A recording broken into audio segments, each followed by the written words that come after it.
Push notifications are a strange beast in the world of recommendations. You get one shot to grab someone's attention, and what you send them shapes not just whether they tap the notification, but whether they come back to your app at all. So when Kuaishou, a short video platform with over 400 million daily active users, thinks about what to push, they're wrestling with a subtle question. Are users coming back for a specific video or for a specific creator they've grown to trust? The answer, it turns out, is both. And that observation is what motivates the paper we're looking at today. The system is called HGenPush, and it tackles two limitations in the current wave of generative recommendation systems.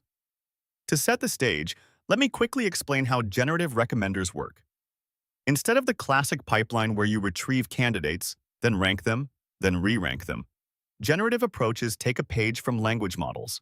They represent each item, say a video, as a short sequence of discrete tokens called semantic IDs, which are learned by compressing the item's multimodal features through something like a residual quantized variational autoencoder.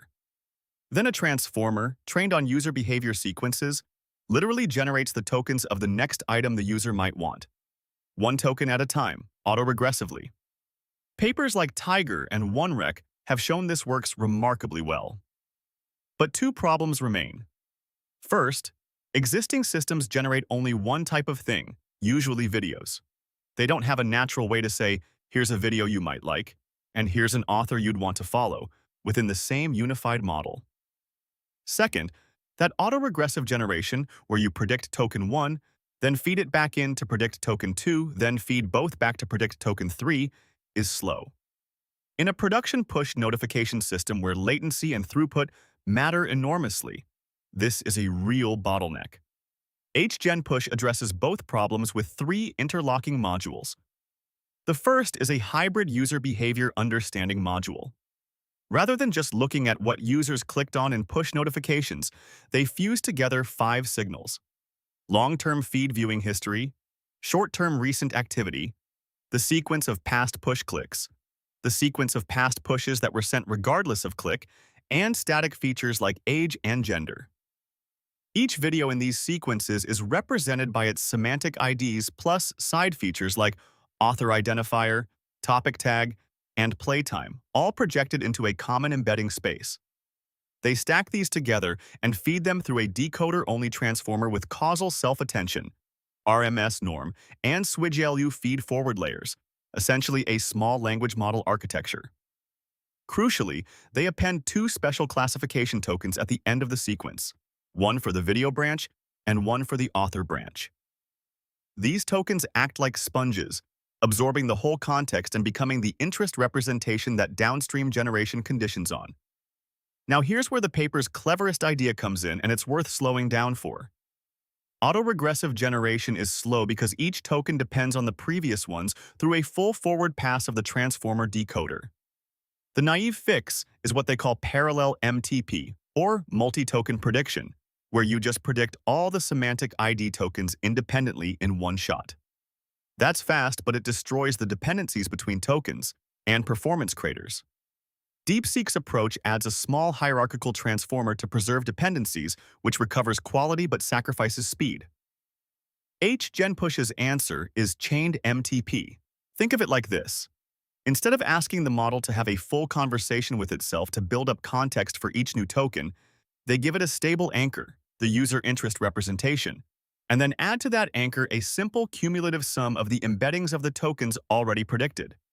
So to predict the third semantic ID, the model sees the interest representation plus the embedding of the first predicted ID plus the embedding of the second predicted ID, all summed together, and passes that through a lightweight feed-forward network.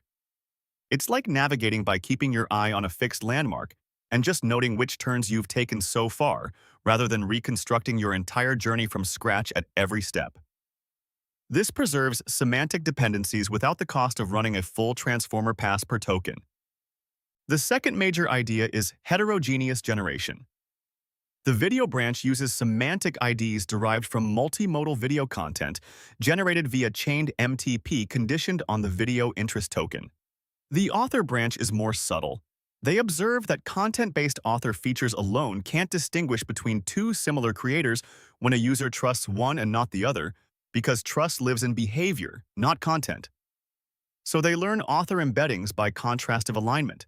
They use InfoNCE loss to pull the user interest representation and the target author embedding close together for real click pairs and push apart the negatives.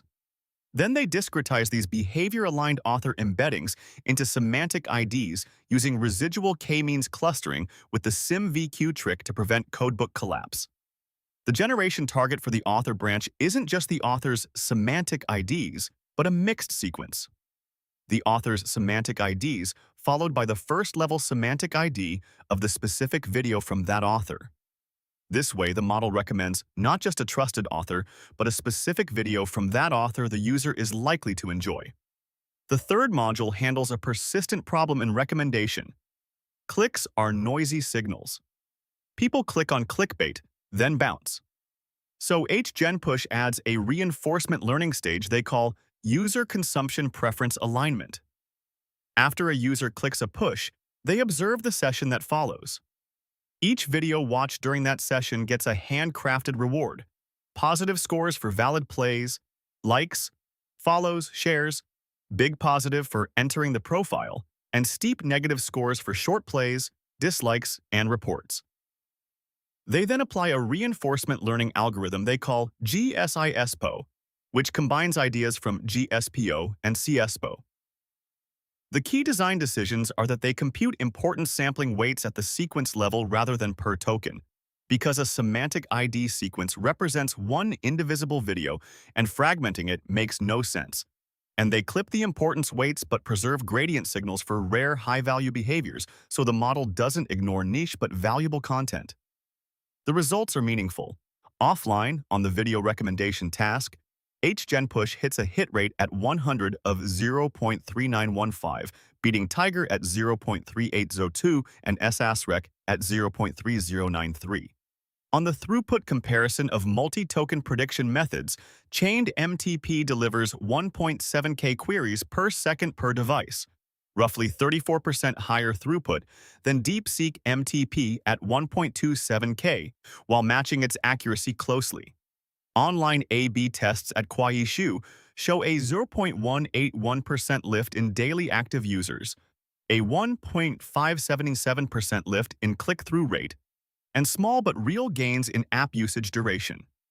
The consumption alignment module alone boosts forward rate by 7.57%, suggesting users are genuinely happier with what they get. That said, there are limitations worth noting. The reward function for the alignment stage is entirely hand-designed, with fixed integer weights per behavior type. This is fragile and platform-specific. The paper also shows diminishing returns on scaling. Going from 16 million to 64 million parameters gave a 14% relative gain, but scaling further to 170 million with mixture of experts gave only 3.3% more. And while the p-values for DAU and CTR gains in the full model are respectable, the p-value on app usage duration is 0.75, which suggests that particular improvement may not be statistically meaningful.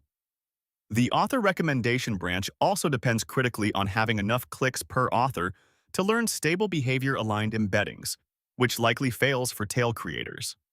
Now, let's walk through some questions you might have after hearing all of this. First, why does Chained-MTP actually preserve semantic dependencies if it's just summing embeddings?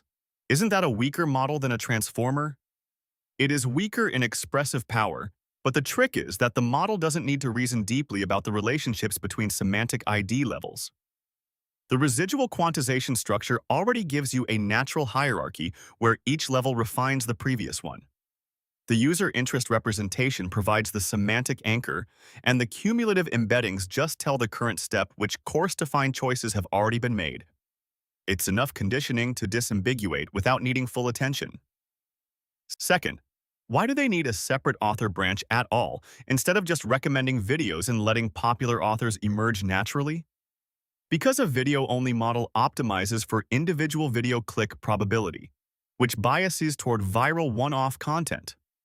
Trust in a creator is a longer horizon signal that only emerges when you explicitly model whether a user consistently engages with an author across many videos.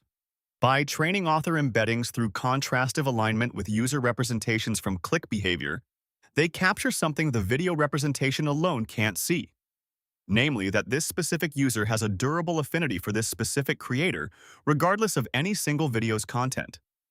Third, what happens if you skip the reinforcement learning stage and just train on clicks? You get the V1 variant in their online tests, which still beats production but leaves substantial engagement gains on the table. Clicks alone teach the model to maximize taps on notifications, which correlates with but doesn't equal satisfaction. Adding the consumption alignment stage tells the model that valid plays and shares are worth more than clicks followed by immediate exits, and that report events are catastrophic.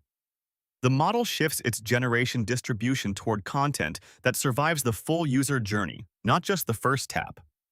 For large-scale recommendation systems, the ideas here map cleanly onto real production challenges.